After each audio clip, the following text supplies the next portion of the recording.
Welcome, dear listener, to the edge of madness. Come, sit, and enjoy The Festival by H.P. Lovecraft. Narrated by Calder, Niven.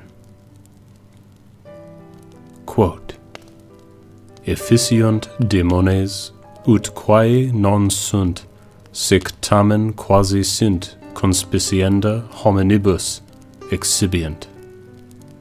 Lactantius. I was far from home, and the spell of the eastern sea was upon me.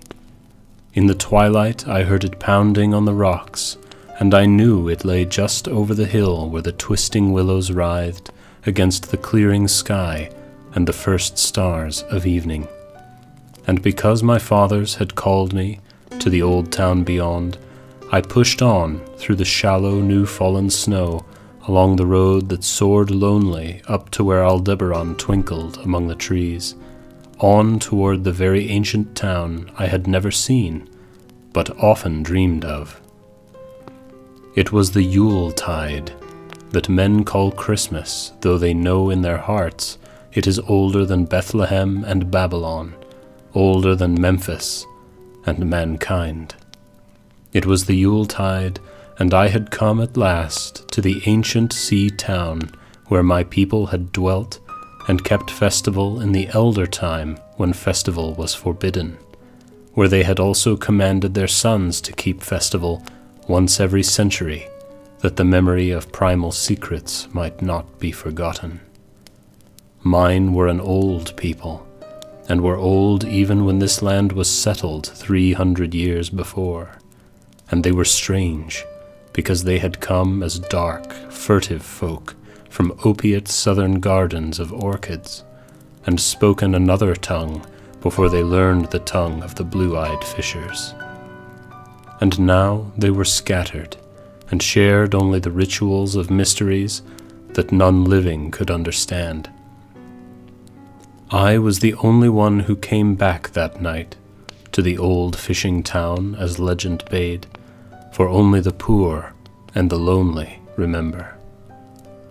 Then beyond the hill's crest I saw Kingsport outspread frostily in the gloaming, snowy Kingsport, with its ancient vanes and steeples, ridge-poles and chimney-pots, wharves and small bridges, willow trees and graveyards, endless labyrinths of steep, narrow, crooked streets, and dizzy church-crowned central peaks that time durst not touch. Ceaseless mazes of colonial houses piled and scattered at all angles, and levels like a child's disordered blocks, antiquity hovering on grey wings over winter-whitened gables and gambrel roofs. Fanlights and small paned windows, one by one gleaming out in the cold dusk to join Orion and the archaic stars. And against the rotting wharves the sea pounded, the secretive, immemorial sea out of which the people had come in the elder time. Beside the road at its crest, a still higher summit rose, bleak and windswept, and I saw that it was a burying ground where black gravestones stuck ghoulishly through the snow like the decayed fingernails of a gigantic corpse. The printless road was very lonely, and sometimes I thought I heard a distant, horrible creaking as of a gibbet in the wind. They had hanged 4 kinsmen of mine for witchcraft in 1692, but I did not know just where. As the road wound down the seaward slope, I listened for the merry sounds of a village at evening, but did not hear them. Then I thought of the season, and felt that these old Puritan folk might well have Christmas customs strange to me, and full of silent hearthside prayer. So after that, I did not listen for merriment, or look for wayfarers, but kept on down past the hushed, lighted farmhouses, and shadowy stone walls, to to where the signs of ancient shops and sea taverns creaked in the salt breeze, and the grotesque knockers of pillared doorways glistened along deserted, unpaved lanes in the light of little curtained windows. I had seen maps of the town and knew where to find the home of my people. It was told that I should be known and welcomed, for village legend lives long. So I had hastened through Back Street to Circle Court, and across the fresh snow on the one full flagstone pavement in the town, to where Green Lane leads off behind the market house. The old maps still held good, and I had no trouble, though at Arkham they must have lied when they said the trolleys ran to this place, since I saw not a wire overhead. Snow would have hid the rails in any case. I was glad I had chosen to walk, for the white village had seemed very beautiful from the hill, and now I was eager to knock at the door of my people, the 7th house on the left in Green Lane, with an ancient peaked roof and jutting story, all built before 1650. There were lights inside the house when I came upon it, and I saw from the diamond window panes that it must have been kept very close to its antique state. The upper part overhung the narrow, grass-grown street, and nearly met the overhanging part of the opposite house, so that I was almost in a tunnel, with the low stone doorstep wholly free from snow. There was no sidewalk, but many houses had high doors reached by double flights of steps with iron railings. It was an odd scene, and because I was strange to New England, I had never known its like before. Though it pleased me, I would have relished it better if there had been footprints in the snow and people in the streets, and a few windows without drawn curtains. When I sounded the archaic iron knocker, I was half afraid. Some fear had been gathering in me, and perhaps because of the strangeness of my heritage and the bleakness of the evening, and the queerness of that silence in the aged town of curious customs. And when my knock was answered, I was fully afraid, because I had not heard any footsteps before the door creaked open. But I was not afraid long, for the gowned, slippered old man in the doorway had a bland face that reassured me, and though he made signs that he was dumb, he wrote a quaint and ancient welcome with the stylus and wax tablet he carried. He beckoned me into a low, candle-lit room with massive exposed rafters and dark, stiff, sparse furniture of the 17th century. The past was vivid there, for not an attribute was missing. There was a cavernous fireplace, and a spinning wheel at which a bent old woman in loose wrapper and deep poke bonnet sat, back towards me, silently spinning despite the festive season. An indefinite dampness seemed upon the place, and I marveled that no fire should be blazing. The high-backed settle faced the row of curtained windows at the left, and seemed to be occupied, though I was not sure. I did not like everything about what I saw, and felt again the fear I had had. This fear grew stronger from what had before lessened it, for the more I looked at the old man's bland face, the more its very blandness terrified me. The eyes never moved, and the skin was too like wax. Suddenly I was sure it was not a face at all, but a fiendishly cunning mask. But the flabby hands, curiously gloved, wrote genially on the tablet, and told me I must wait a while before I could be led to the place of festival. Pointing to a chair, table, and pile of books, the old man now left the room, and when I sat down to read, I saw the books were hoary and mouldy, and that they included old Morrister's wild Marvels of Science, the terrible Catechismus Triumphatus of Joseph Glanville, published in 1681, the shocking De Monolatria of Remigius, printed in 1595 at Lyons, and worst of all, the unmentionable Necronomicon of the mad Arab Abdul al-Hazred, in Olaus Wormius's forbidden Latin translation, a book which I had never seen, but of which I had heard monstrous things whispered.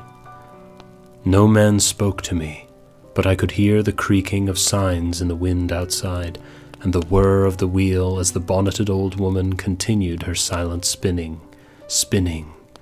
I thought the room and the books and the people very morbid and disquieting, but because an old tradition of my father's had summoned me to strange feastings, I resolved to expect queer things.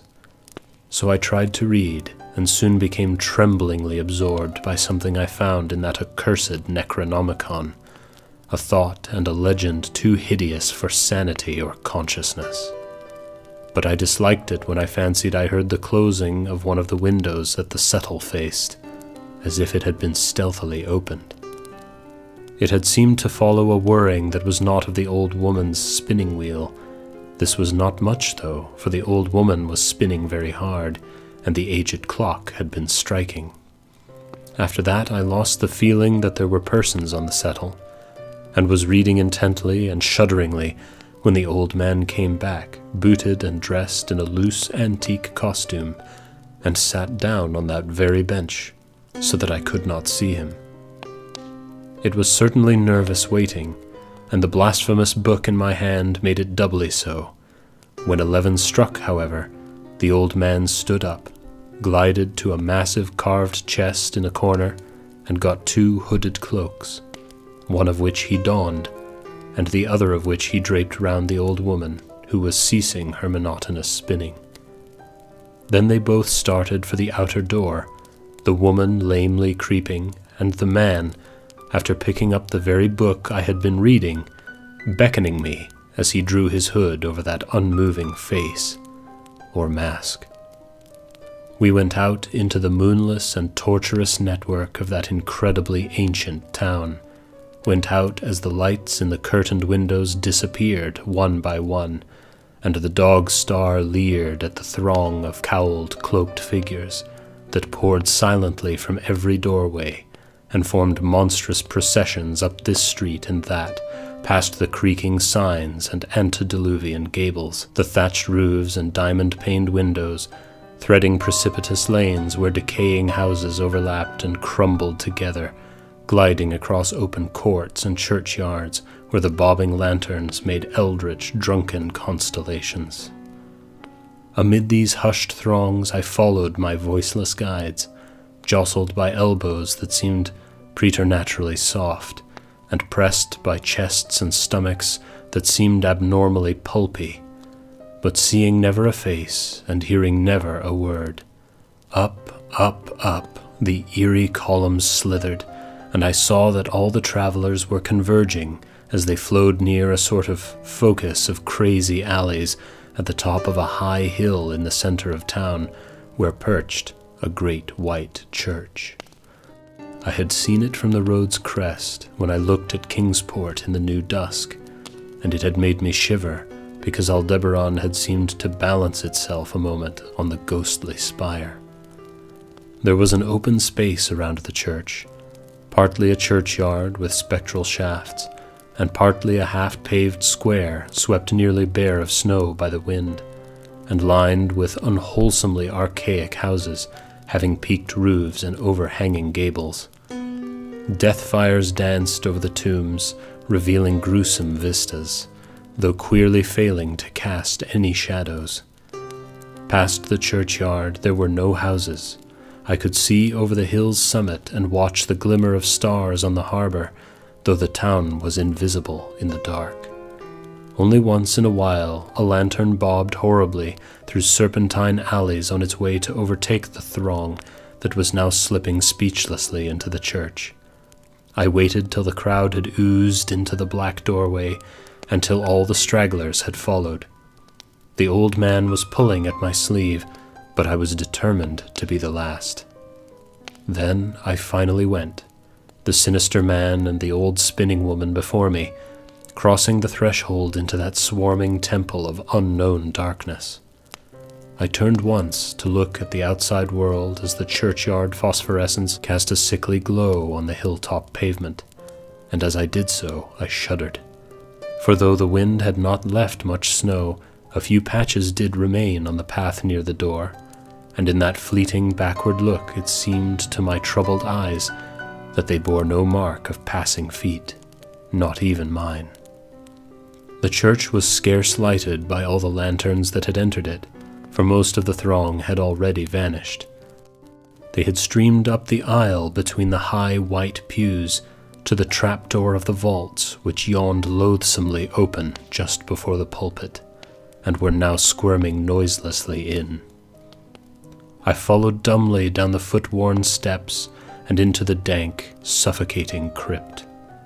The tale of that sinuous line of night marchers seemed very horrible, and as I saw them wriggling into a venerable tomb, they seemed more horrible still. Then I noticed that the tomb's floor had an aperture down which the throng was sliding, and in a moment we were all descending an ominous staircase of rough-hewn stone, a narrow spiral staircase, damp and peculiarly odorous, that wound endlessly down into the bowels of the hill, past the monotonous walls of dripping stone blocks and crumbling mortar. It was a silent, shocking descent, and I observed after a horrible interval that the walls and steps were changing in nature, as if chiseled out of the solid rock. What mainly troubled me was that the myriad footfalls made no sound and set up no echoes. After more eons of descent, I saw some side passages or burrows leading from unknown recesses of blackness to this shaft of nighted mystery. Soon they became excessively numerous, like impious catacombs of nameless menace, and their pungent odor of decay grew quite unbearable. I knew we must have passed down through the mountain and beneath the earth of Kingsport itself, and I shivered that a town should be so aged and maggoty with subterraneous evil. Then I saw the lurid shimmering of pale light, and heard the insidious lapping of sunless waters. Again I shivered, for I did not like the things that the night had brought, and wished bitterly that no forefather had summoned me to this primal rite. As the steps and the passage grew broader, I heard another sound, the thin, whining mockery of a feeble flute, and suddenly there were spread out before me the boundless vista of an inner world, a vast fungus shore litten by a belching column of sick, greenish flame, and washed by a wide, oily river that flowed from abysses frightful and unsuspected to join the blackest gulfs of immemorial ocean. Fainting and gasping, I looked at that unhallowed Erebus of Titan toadstools, leprous fire, and slimy water, and saw the cloaked throngs forming a semicircle around the blazing pillar. It was the Yule rite, older than man and fated to survive him, the primal rite of the solstice and of spring's promise beyond the snows, the rite of fire and evergreen, light and music. And in the Stygian grotto I saw them do the rite, and adore the sick pillar of flame, and throw into the water handfuls gouged out of the viscous vegetation which glittered green in the chlorotic glare. I saw this, and I saw something amorphously squatted far away from the light, piping noisomely on a flute, and as the thing piped I thought I heard noxious muffled flutterings in the fetid darkness where I could not see. But what frightened me the most was that flaming column, spouting volcanically from the depths profound and inconceivable, casting no shadows as a healthy flame should, and coating the nitrous stone above with a nasty, venomous verdigris. For in all that seething combustion no warmth lay, but only the clamminess of death and corruption. The man who had brought me now squirmed to a point directly beside the hideous flame, and made stiff ceremonial motions to the semicircle he faced. At certain stages of the ritual they did groveling obeisance, especially when he held above his head that abhorrent Necronomicon he had taken with him, and I shared all the obeisances, because I had been summoned to this festival by the writings of my forefathers. Then the old man made a signal to the half-seen flute player in the darkness, which player thereupon changed its feeble drone to a scarce louder drone in another key, precipitating as it did so a horror unthinkable and unexpected. At this horror I sank nearly to the lichened earth, transfixed with a dread not of this nor any other world, but only of the mad spaces between the stars. Out of the unimaginable blackness beyond the gangrenous glare of that cold flame, out of the Tartarian leagues through which that oily river rolled uncanny, unheard, and unsuspected, there flopped rhythmically a horde of tame, trained, hybrid-winged things that no sound eye could ever wholly grasp, or sound brain ever wholly remember. They were not altogether crows, nor moles, nor buzzards, nor ants, nor vampire bats, nor decomposed human beings, but something I cannot and must not recall. They flopped limply along, half with their webbed feet and half with their membranous wings, and as they reached the throngs of celebrants, the cowled figures seized and mounted them, and rode off one by one along the reaches of that unlighted river into pits and galleries of panic, where poison springs feed frightful and undiscoverable cataracts. The old spinning woman had gone with the throng, and the old man remained only because I had refused when he motioned me to seize an animal and ride like the rest. I saw when I staggered to my feet that the amorphous flute player had rolled out of sight, but that two of the beasts were patiently standing by. As I hung back, the old man produced his stylus and tablet, and wrote that he was truly deputy of my forefathers who had founded the Yule worship in this ancient place, that it had been decreed I should come back, and that the most secret mysteries were yet to be performed. He wrote this in a very ancient hand, and when I still hesitated, he pulled from his loose robe a seal ring and a watch, both with my family arms, to prove that he was what he said. But it was a hideous proof, because I knew from old papers that the watch had been buried with my great-great-great-grandfather in 1698. Presently the old man drew back his hood and pointed to the family resemblance in his face, but I only shuddered, because I was sure that the face was merely a devilish waxen mask. The flopping animals were now scratching restlessly at the lichens, and I saw that the old man was nearly as restless himself. When one of the things began to waddle and edge away, he turned quickly to stop it, so that the suddenness of his motion dislodged the waxen mask from what should have been his head. And then, because that nightmare's position barred me from the stone staircase down which we had come, I flung myself into the oily underground river that bubbled somewhere to the caves of the sea, flung myself into that putrescent juice of earth's inner horrors before the madness of my screams could bring down upon me all the charnel legions these pest gulfs might conceal. At the hospital, they told me I had been found half frozen in Kingsport Harbor at dawn, clinging to the drifting spar that accident had sent to save me. They told me I had taken the wrong fork of the hill road the night before, and fallen over the cliffs at Orange Point, a thing they deduced from prints found in the snow. There was nothing I could say, because everything was wrong. Everything was wrong, with the broad window showing a sea of roofs in which only about 1 in 5 was ancient, and the sound of trolleys and motors in the street below. They insisted that this was Kingsport, and I could not deny it. When I went delirious at hearing that the hospital stood near the old churchyard on Central Hill, they sent me to St. Mary's Hospital in Arkham, where I could have better care. I liked it there, for the doctors were broad-minded, and even lent me their influence in obtaining the carefully sheltered copy of Alhazred's objectionable Necronomicon from the library of Miskatonic University. They said something about a psychosis, and agreed I had better get any harassing obsessions off my mind. So I read again that hideous chapter, and shuddered doubly because indeed it was not new to me. I had seen it before, let footprints tell what they might, and where it was I had seen it were best forgotten.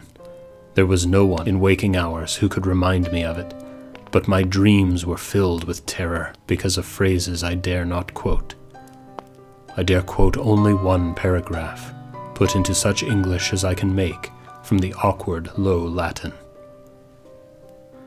"The nethermost caverns," wrote the mad Arab, "are not for the fathoming eyes that see, for their marvels are strange and terrific. Cursed the ground where dead thoughts live new and oddly bodied, and evil the mind that is held by no head. Wisely did Ibn Shakabau say that happy is the tomb where no wizard hath lain, and happy the town at night, whose wizards are all ashes. For it is of old rumour that the soul of the devil bought hastes not from his charnel clay, but fats and instructs the very worm that gnaws, till out of corruption horrid life springs, and the dull scavengers of earth wax crafty to vex it, and swell monstrous to plague it. Great holes secretly are digged, where earth's pores ought to suffice, and things have learnt to walk that ought to crawl." Thank you once again, dear listener, for joining me in The Festival by H.P. Lovecraft, narrated by Calder Niven, here at the edge of madness. Wherever you are in the world, I want to wish you a good morning, good afternoon, good evening, or good night.